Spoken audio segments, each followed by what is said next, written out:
Está acompañando. Bueno, se armó en el fondo, con este freno se armó en el fondo Atlético.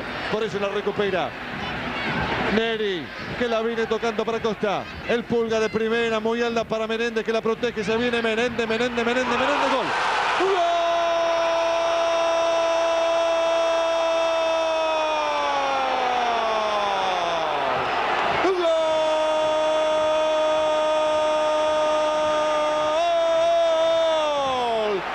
Atlético Tucumán del Decano. El gol lo hizo Cristian Menéndez a los 41 de la primera parte.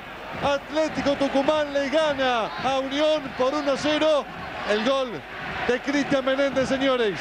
Que pica perfectamente habilitado, como se ve. Y después es pura fe lo de Menéndez. No da por perdida esa pelota nunca.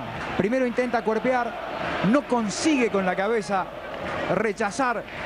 García Guerreño acomodarlo, observen ustedes, y Menéndez más lúcido en el momento de la definición, de zurda, un canto a la fe, un canto a la fe. Era un ataque de Unión,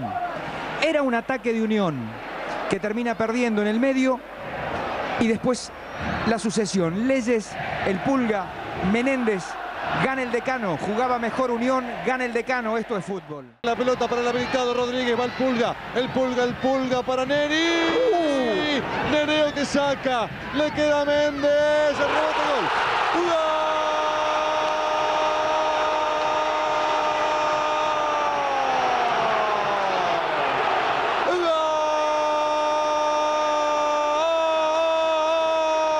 ¡Gol! De Atlético Tucumán.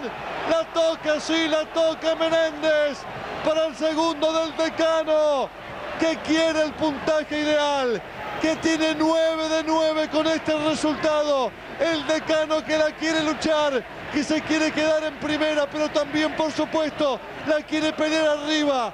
9 de 9, gana Atlético Tucumán 2-0 frente a Unión. Había quedado enganchado Nahuel, por eso no había posición adelantada de Rodríguez.